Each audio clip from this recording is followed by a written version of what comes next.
In the heart of Geneva's UN Nexus complex, where coffee came in 3 shades of bitter and diplomacy, ran slower than molasses uphill in January.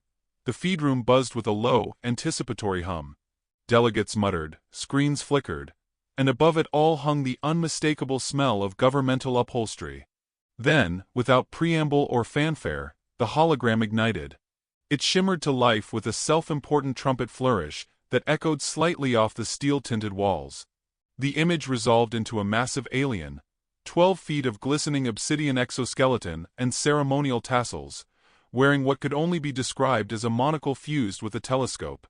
His voice, when it came, was deep enough to tickle the floorboards.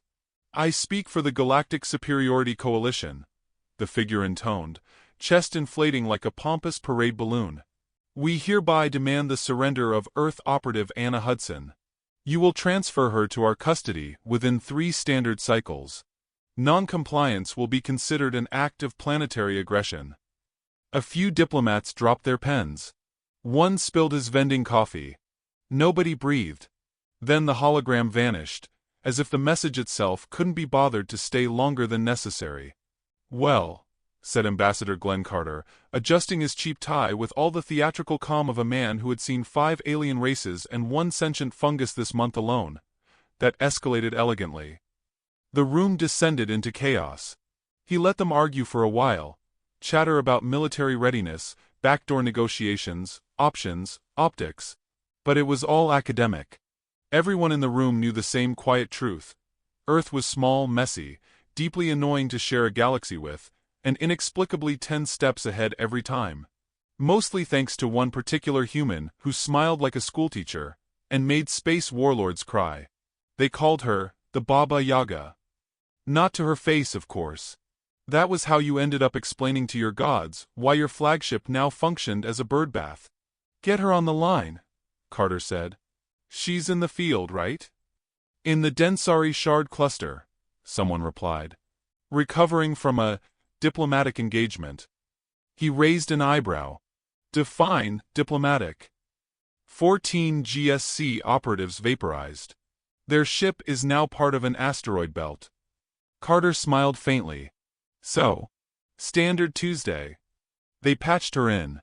The screen blinked to reveal Anna Hudson, legs crossed in a dinged-up folding chair atop some rust-colored cliff. Behind her, a sun with too many rings sank over a sky cluttered with floating wreckage. She wore dusty fatigues, a half-buttoned jacket, and an expression of mild amusement, as though she were about to critique someone's soufflé. "I hear someone's asking for me," she said, sipping from a dented thermos. "Yes," Carter replied. "The GSC. They're not happy about the Dreadnought incident." "I left them the manual," she said with mock innocence. "And a fruit basket. They want your surrender. 3 cycles to comply." There was a long pause. She tilted her head, listening to some distant explosion off-screen. She said. "That's cute." "You're not to stand down," Carter continued. "You're to finish the job." Anna's smile didn't change, but something in her eyes shifted. The way a wolf's gaze tightens just before the pounce. "I thought you might say that," she replied. The feed cut. Far above, in the marble halls of the GSC Command Citadel orbiting Tel Ivar Prime, Admiral Jern Solvas frowned at the hollow image of the human. His mandibles clicked with distaste. "She smiles too much," he said. "She has all the traits of an unstable predator," added High Consul Yelther, an Elvarian whose tentacles trembled ever so slightly when the footage rewound. Eye contact, calm tone, gestures implying familiarity. "She addresses us by first name." "She drinks beverages during executions," said another. "She once called my honor guard charming." "She made our best interrogator cry." A third voice, older, slower, rumbled from the shadows. Grand Archivist Rune, of the Sarsk Enclave, opened one glowing eye. "She is not a soldier," he said, "nor assassin. She is an algorithm wrapped in skin. A mirror reflecting every weakness back at us." The room was silent. Eventually, Admiral Solvas drew himself up. "We will trap her. At the diplomatic outpost on Gliese 12. Invite her under the guise of parley. She will come." And Earth? Solvas grinned. A terrible sight from someone with mandibles. Earth is predictable. They pretend to be honorable. They'll come begging. They didn't. Earth sent back a single packet transmission. 4 words. Let her finish it. The phrase was studied in military academies for months.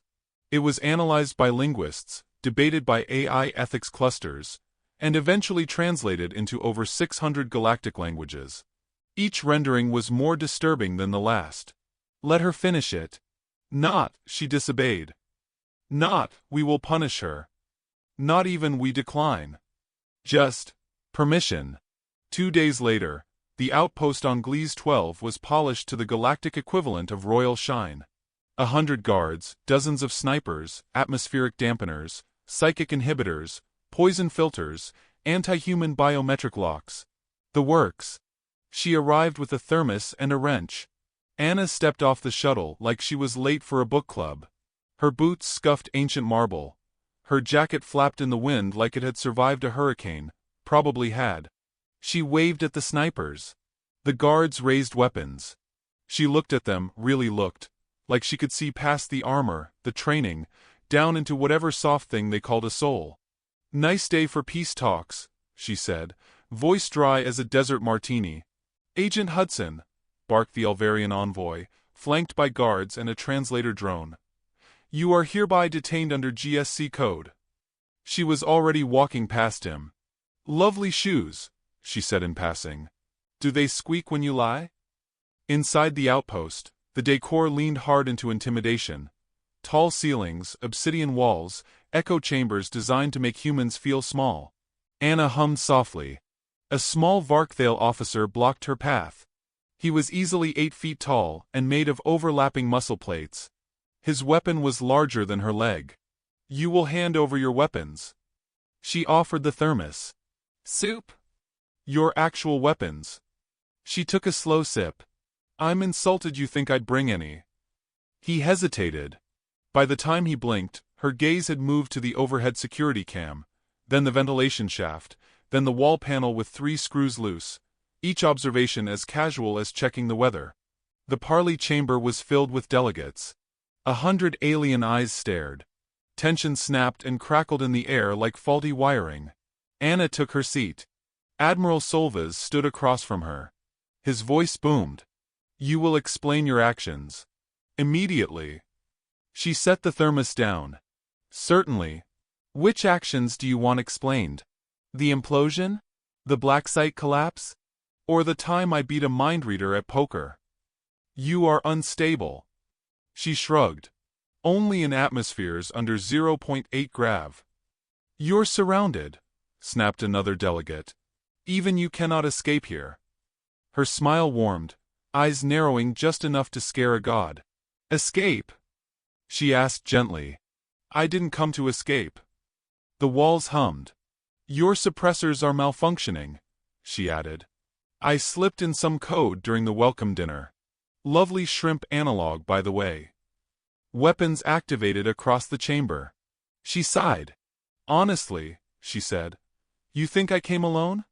At that exact moment, every door opened. Wait staff, janitors, maintenance spots. Each removed a mask, a visor, a glove, and revealed the human Black Ops unit hiding in plain sight. Earth hadn't sent backup. They'd been there the whole time. Lights died. Alarms screamed. Someone in the back shouted something about betrayal. The Varkthale general attempted to reach for a communicator, and found his arms duct-taped to the chair. Anna sipped her soup again. I suggest you sit very still, she said pleasantly. My friends are a bit twitchy around diplomats. When the dust settled and the outpost sat in eerie silence, not a single human casualty had been recorded. The aliens, meanwhile, were experiencing the kind of collective existential crisis that typically required centuries of therapy. Anna walked back to her ship alone, humming a lullaby, boots echoing like punctuation. Behind her, the Galactic Superiority Coalition realized, for the first time in its millennia of domination, humanity wasn't bluffing. She paused just before boarding, turned back and smiled. Tell the galaxy, she said.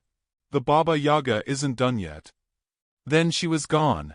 The invitation was wrapped in silk data filament, encoded in 14 dialects, and delivered with the usual flourish of self-importance. The Galactic Superiority Coalition knew how to throw a peace summit, ostentatiously, and with a scent of desperate decorum. The message addressed Earth with high ceremony, but the subtext was clear as plasma glass. Bring the Baba Yaga. Or we'll bring war. The outpost on Gliese 12 had been rebuilt since the last incident. Extra security systems, diplomat-proof walls, and enough suppressor fields to scramble the nervous systems of small mammals. The GSC had learned its lesson, or so it believed. This time, the trap would be elegant. Surgical. No overt aggression. Just layered pressure, psychological warfare, and the pretense of unity. Back on Earth, the message was received with a sigh, a muttered curse, and a recommendation from the Security Council that someone finally unplug the vending machine because it kept delivering kiwi-flavored soup. Anna Hudson read the invitation while seated cross-legged on a rooftop in Kinshasa, feeding the local pigeons chunks of protein bar. She wore a civilian windbreaker, her hair was tied in a messy braid, and her expression was caught somewhere between amusement and polite contempt. "They want to talk," said Carter over the comm, his voice patched through a dozen encrypted relays. "Of course they do," Anna replied. "It's harder to shoot someone when you're handing them hors d'oeuvres. You'll be walking into a trap." She dropped the last piece of protein bar and watched two birds fight over it. "Good. I was worried I'd get bored." The shuttle she boarded had no military insignia. It looked like a research transport. A dozen other passengers rode with her, all innocuous. Engineers, clerks, one historian who carried a violin case and never blinked. Nobody acknowledged anyone else. Anna sat near the back, sipping from her thermos, scribbling notes in a leather-bound journal titled Recipes for Disaster. Gliese 12 was ready for her. The GSC outpost shimmered like a pearl built by someone who only understood intimidation.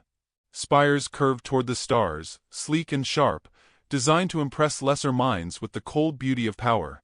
Automated guns tracked every movement. Patrols moved in synchronized precision. Even the air smelled rehearsed. She was met by a host of representatives, each more elaborately dressed than the last. The Elvarians floated with unnecessary grace. The Varkthales stomped and postured, pretending their pupils didn't contract when she smiled. The She-Terrii buzzed like anxious locusts in their containment suits. "Agent Hudson," said the welcoming official, a then diplomat with a face like a melted gemstone. "We are honored."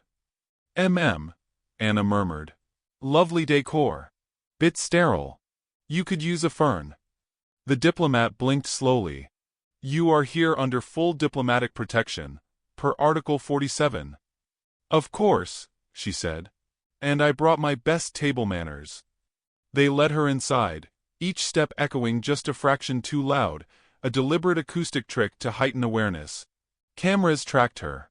Biomonitors whispered her pulse to unseen data hubs. Invisible dampeners brushed her skin like static. She acted as though she noticed none of it. But she counted every step. Every camera. Every heartbeat that didn't belong to her. The summit chamber was a circular vault of steel and obsidian, bathed in soft light. A grand table stretched in a crescent, delegates seated like judges at a pageant of lies. At its center, a seat was reserved for her. Notably smaller. She took it without hesitation, setting her thermos on the table with a soft clink. Several representatives flinched. High Consul Yelthur of the Elvarians leaned forward, elegant tendrils resting on the polished surface. "Agent Hudson, your reputation precedes you." "I hope it got the name right," Anna said, opening the thermos. The faint scent of mushroom stew wafted across the chamber. Admiral Solvas of the GSC leaned forward, fingers tented like claws. "We are here to negotiate." "No," she corrected, spooning stew. "You're here to offer an ultimatum disguised as civility. I'm here because Earth thought it would be entertaining." "There has been unnecessary violence," said the Varkthale general, his voice like rocks grinding. "Provocation. Covert sabotage." "Your dreadnought was an accident," Anna said pleasantly. "It accidentally tried to obliterate a civilian outpost, and I accidentally rerouted its core containment field into its life support. Tragic, really. Earth's continued provocations will not be tolerated, snapped a She-Terrii official, mandibles clicking furiously. And yet, she said, you keep inviting us to dinner. A silence fell. Thick. Measured. Calculated. Solvas gestured subtly. Somewhere behind the walls, systems activated. Suppressor fields pulsed. Air pressure dropped by an imperceptible hair. Invisible stunners synced to her biometric profile came online. Anna slurped her stew and sighed. You know, she said conversationally, I've always admired the GSC's commitment to appearances. The robes, the protocols, the menus. But you never really fix anything, do you? You just wrap tyranny in etiquette and hope no one notices the poison. Yelther's tentacles stiffened. Your tone borders on insolent. Oh, honey, Anna smiled. If I'd crossed that border, you'd be on fire. Solvas stood. This is no longer a parley. You are under arrest for crimes against the Galactic Order. The suppressor field flared, a dull hum like reality groaning. Anna didn't move. I'd reconsider, she said. You're about to arrest a woman with a spoon and a thermos. Do you really want your legacy to be that headline? Security bots began filing into the room. 20. 30. They moved with mechanical grace, weapons ready. I'd also ask, she continued, if you're certain your suppressor systems are functioning correctly. Solvas blinked. Of course they are. They were, Anna said. Until you served me dinner. The stew, it turned out, was the delivery system. Not for poison, but for a nanite virus coded into the broth and transmitted by scent.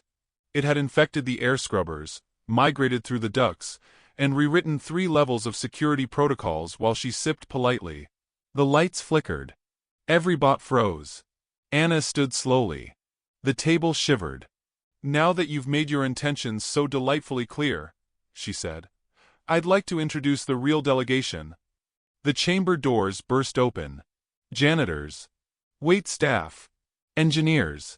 The violin case from the shuttle opened, revealing a collapsible rail cannon. Earth hadn't sent a delegation. Earth had sent a strike team, disguised as part of the station's own staff. They'd been inside for weeks, charting every weak point, reprogramming the defense systems, and drinking bad coffee with the janitorial crew. It took less than 20 seconds for the summit chamber to be sealed off. Guards tried to activate emergency overrides. Nothing responded. External comms failed. Power dimmed. Backup power went to life support and lighting, but nothing else. Anna stepped to the center of the room, her voice amplified now through the GSC's own systems. Let's be very clear, she said.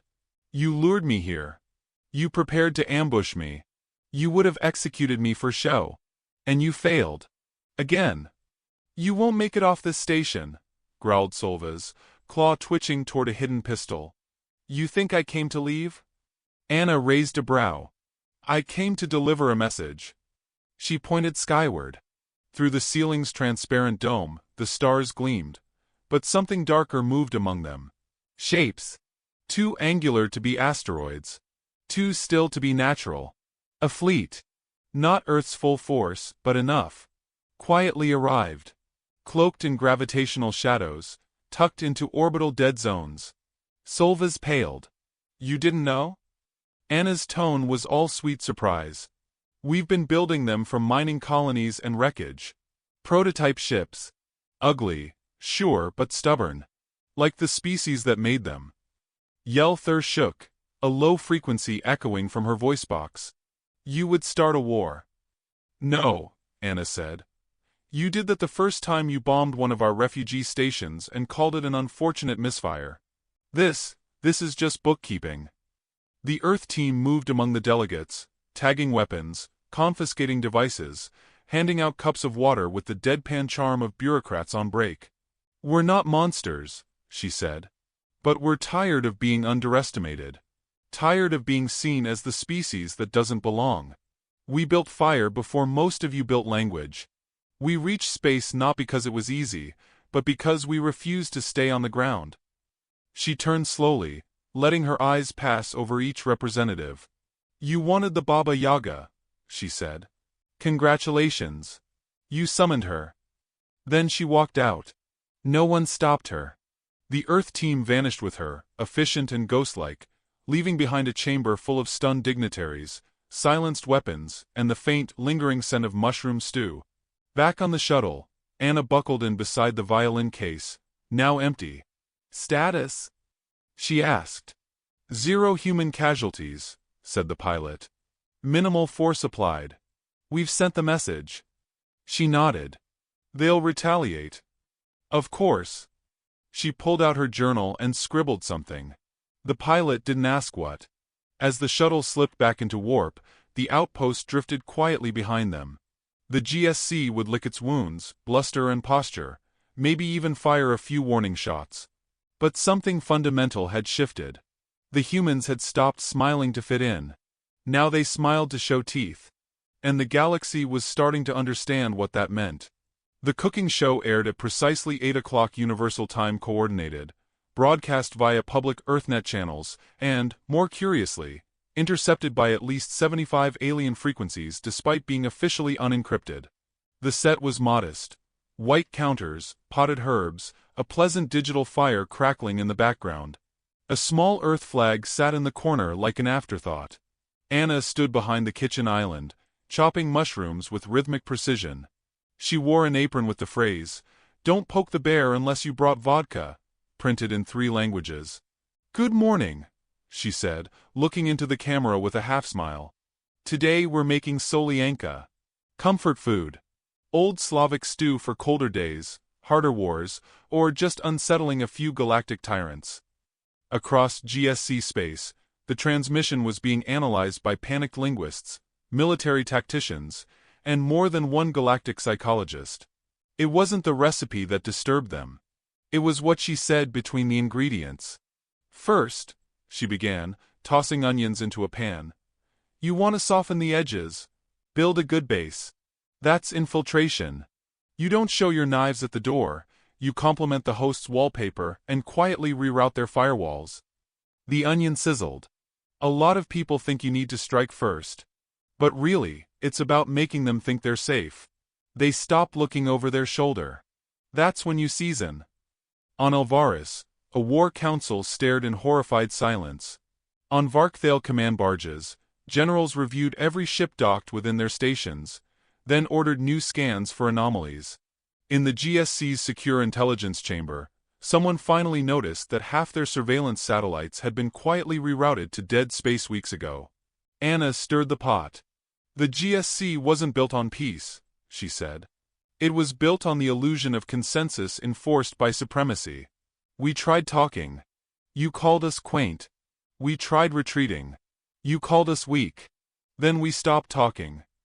She smiled, setting a bay leaf into the stew with exaggerated care. "And now, you're going to taste what happens when the kitchen fights back." She winked.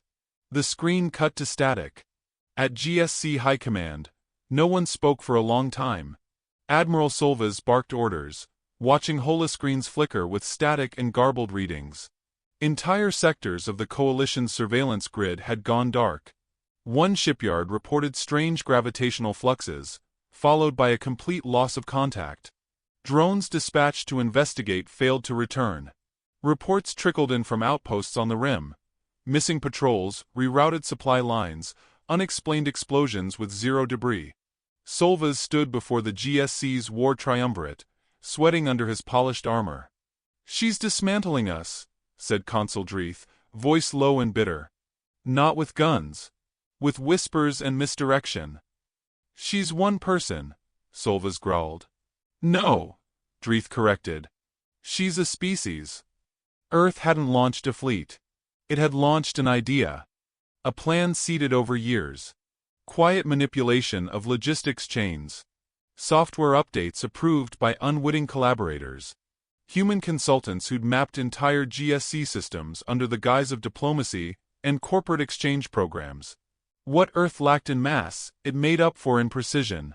The galaxy had been so busy laughing at human quaintness, they hadn't noticed Earth embedding itself like a splinter into the very bones of the machine. Every time the GSC countered, Earth was already 2 steps ahead.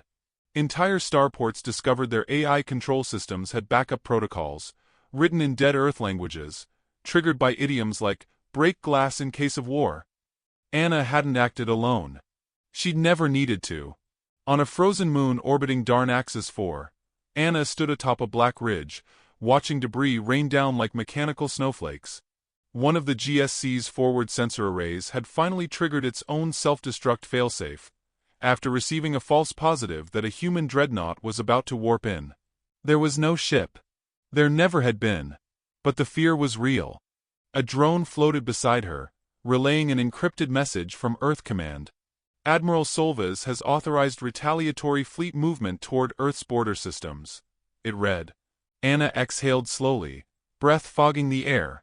Let them come, she murmured. The stars above her held motion. Hidden things stirred in orbital shadow. The GSC fleet didn't just arrive at Earth's borders, it paraded. Capital ships gleamed. Formations were textbook. Broadcasts went out in all directions. Humanity is to be detained, its rogue agents surrendered, its system pacified. What they didn't notice, what they couldn't see, were the asteroids. Drifting near the Kuiper Belt, half a dozen seemingly lifeless rocks began to shift. Plates unfolded. Heat signatures surged. Earth hadn't built a navy to match the GSC's size. It had built something worse. Project Matryoshka was a myth. A ghost. A classified name whispered in government circles like a superstition. Until now. Each asteroid, cracked open like an egg. Inside, black armored ships, cobbled together from recycled wreckage and stolen blueprints. Bristling with kinetic railguns, jamming fields, and hull-piercing spike drones. Ugly as sin. Built to tear through shields, not dance pretty patterns. Earth hadn't wasted time trying to look advanced. It had focused on working. Admiral Solvas stared at the new readings. What is that? The GSC technician stammered. It doesn't match any known Earth registry. That's the point, Solvas muttered. The Matryoshka fleet didn't wait. It didn't signal. It didn't warn. It moved like a storm given purpose. Dozens of the GSC's ships lost targeting. Comm links broke. Entire tactical readouts went black. Solvas barked orders. Too late. The first salvo wasn't directed at the GSC ships. It hit their supply vessels. Every one. Their backup energy sources. Ammo. Medical bays. Command relays. Cut. Severed. Earth's first lesson in war wasn't how to fight. It was where to make the first cut so the bleeding never stopped. Far below, in a secure UN command facility buried beneath the Rockies, diplomats watched the silent footage from orbit. Carter stood near the screen, arms folded, eyes tired. We asked for peace, he said to no one. One of the aides, younger and nervous, asked, Are we going to win? Carter didn't look at him. That's the wrong question. The aide frowned. Then what is? Who's going to learn faster, them or us? On board the GSC command ship Pinnacle of Harmony, Admiral Solvas staggered into the observation deck, clutching the railing. His fleet was in disarray. Their enemies were barely visible, darting in and out of sensor range like phantoms. Worse, civilian colonies near the border were revolting. Inspired by Earth's defiance. Words like independent, decentralized, liberated began appearing in intercepted transmissions. Then came the call. A private, untraceable line opened. He answered. Anna appeared on screen, seated at a table with a drink in her hand and a small potted cactus beside her. Admiral, she said, voice pleasant. Busy week. You've crossed a line, he hissed. I've redrawn the map, she replied. Solvas's claws gripped the edge of the console. We should have crushed Earth when we had the chance. Anna's smile cooled. You had centuries. Instead, you taught us. You conquered, enslaved, betrayed. You paraded your superiority. You gave us every textbook on how your empire works. All we had to do was read carefully. Do you think you'll survive this? He spat. I don't care, she said. That's what terrifies you. We're not trying to win a seat at your table. We're flipping the table. He stared at her. What are you? She leaned forward. I'm the woman you couldn't intimidate, standing for a planet you forgot to fear. I'm not special. I'm just proof that your time's up. The call ended. Solvaz stared at the dark screen. Then at the spiraling chaos outside. Somewhere, he finally understood. The Baba Yaga hadn't come to negotiate. She'd come to collect. In orbit around a gas giant, Anna met with the rest of her operatives aboard a repurposed freighter. Reports flowed in. The Matryoshka fleet had cut through 6 systems. No human casualties reported. The GSC's empire had begun to retreat, not tactically, but out of fear. The galaxy was watching. The illusion of GSC's invulnerability was breaking. Shards of rebellion formed like cracks in ice. One operative, a former Elvarian defector, watched the feeds with awe. They're crumbling. I didn't think they could. Anna sipped black tea. Empires don't fall because they're weak. They fall when they realize someone's not afraid of the dark anymore. Won't they retaliate harder? Anna shrugged. Probably. That's why we're not done yet. The operative hesitated. You could have taken their offer. Lived quietly. Been safe. I don't want safe, she said. I want the galaxy to remember Earth isn't prey. She stood and looked out the viewport. The stars burned quietly. For now. But she was already planning. The next strike wouldn't be military. It would be ideological. They'd broadcast what the GSC had hidden. Atrocities, fraud, the truth. Not through bombs. Through stories. Footage. Confessions. Leaks. The kind of war no one saw coming. The kind of war Earth had mastered centuries ago. With a calm breath, she whispered to herself. One more move. And then the stars shimmered, just slightly. The last phase had begun. The stars over Earth had never looked so calm. No flicker of distant destruction, no fleet maneuvers painted against the void, just silence. An unnerving silence, one that suggested the orchestra had drawn in breath, and the conductor's baton hung midair. Earth's orbit, though, was crowded. The GSC had arrived. Hundreds of vessels loomed above the cradle of humanity, a show of force that would have made lesser species tremble. And perhaps, once, Earth would have. But those days were long gone. The Ascendancy of Order, a GSC command cruiser the size of Manhattan, held position at the front of the formation. Inside, Admiral Solvaz stood before a panoramic window, watching the blue planet rotate below him. She's down there, he muttered, voice a growl made of equal parts fear and defiance. The technician beside him tried not to tremble. All systems are ready, sir. Our orders. He didn't answer right away. They had come expecting retaliation. Resistance. A last stand. But Earth offered none of that. No grand speeches. No threats. Just waiting. That was what frightened him most. A ping echoed in the command chamber. An incoming transmission. Private. Untraceable. He accepted it without a word. Anna Hudson appeared on screen. She wasn't seated this time. She stood in a quiet room, a wall of books behind her, a dim lamp casting long shadows. She wore civilian clothes.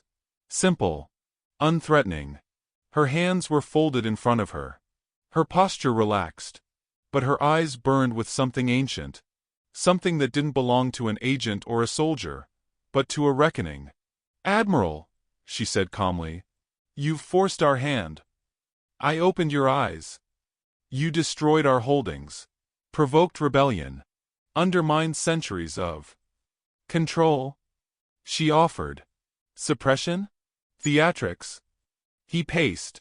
I've seen your records, she continued. The sterilized colonies. The ghost stations. Every dissident swept under your order. You didn't build a coalition. You built a cage. You don't understand what's at stake. Oh, she said, voice soft now, almost sad. You still think this is about stakes? He froze. Anna leaned closer to the camera, and something in her face changed. Subtly, profoundly. The woman faded. The myth emerged. I'm not trying to save Earth from you, she said. I'm saving the galaxy from what Earth could become if we ever decided to be like you. The screen went black. Admiral Solvas stepped back. A long, trembling breath escaped him. Then the alarms began. Not the sharp chirps of combat alerts, but the flat, hollow sounds of systems falling one by one. Communications first. Then navigational relays. Then shield coordination. They weren't being attacked. They were being hollowed out. From the inside, the fleet's network collapsed like a dying star. Below, Earth's atmosphere shimmered. Not with weapons fire, but with broadcast waves. One signal, amplified through every GSC satellite, every listening array, every receiver within light hours. Anna's voice. Calm.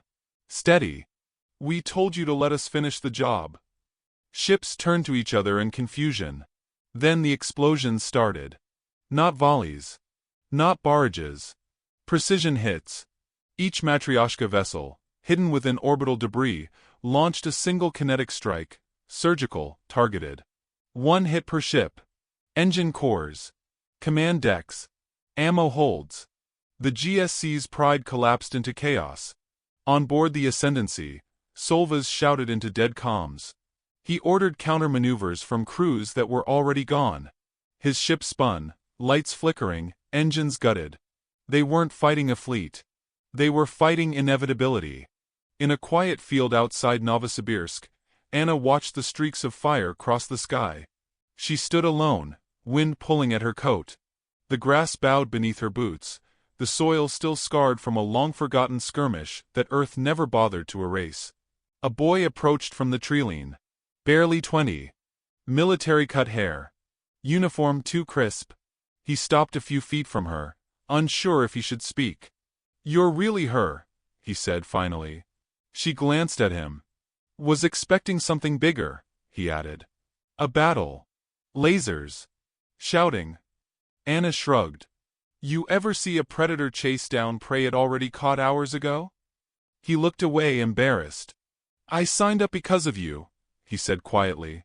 Don't, she replied. He blinked. She turned to him, expression unreadable. You don't want to be like me. You want to be better. Why? Because I don't celebrate the win. I only measure it in what's left after. He hesitated, then asked, Are we the bad guys? She didn't answer right away. Instead, she reached down, picked a single flower from the grass, and turned it in her fingers. No, she said. We're just the species that remembered how to end things. Far above, in the dying remains of the GSC fleet, small escape pods blinked across scanners. Earth's orbit filled with debris, slowly descending, burning up, like so many forgotten ambitions. The world didn't cheer. No fireworks. No parades. Just quiet. One by one, nations powered down their defense grids. Emergency broadcasts faded. Cities emerged from lockdown. People went back to being people, walking dogs, burning toast, arguing over traffic. The galaxy would write books about this day. Earth would call it Thursday. Later, in a debriefing room deep within a hidden installation, Anna stood before a panel of leaders, military, political, academic. They asked her questions. She answered most. They asked her what it cost. She said, Not as much as if we hadn't. They asked her what she'd do next. She said, Rest. Maybe fish. The room fell silent. Then a single voice, unsure, asked the one question no one else dared. Are we ready for what comes next? Anna looked up. And for the first time since the war began, her smile was genuine. No, she said. But that never stopped us before. Across the galaxy, the remnants of the GSC were rebuilding, but differently. The old systems were dead. The survivors knew it. What emerged instead were independent coalitions, smaller alliances, forged in the fires of resistance and humiliation. And behind every negotiation, every trade pact, every recalibration of power, one name remained unsaid, but never unfelt. Anna Hudson. The Baba Yaga. She never returned to Earth Command. Never accepted a medal. Her official file was sealed, redacted, then erased. but her legend spread in the spaces between. Miners on dust moons whispered of her. Ambassadors flinched at the mention of Earth's diplomatic specialists. And in the corner of one quiet cantina on the far edge of nowhere, a wanted poster hung laminated and faded. Wanted. Human agent, Anna Hudson approach with caution. Possibly unkillable. Prefers tea. The bartender always left out a thermos. Just in case. Years later, in a classroom on a station that didn't fly GSC flags anymore, a student asked their instructor a question during galactic history. If Earth was so small, why did everyone listen when they said no? The teacher smiled, old and soft-eyed. Because it was never how loud they said it, he replied. It was when they said it. He clicked the projector. A still image appeared. Anna. Windswept. Smiling. And behind her, the stars watched. Quiet. Respectful. A little afraid. The galaxy never forgot her.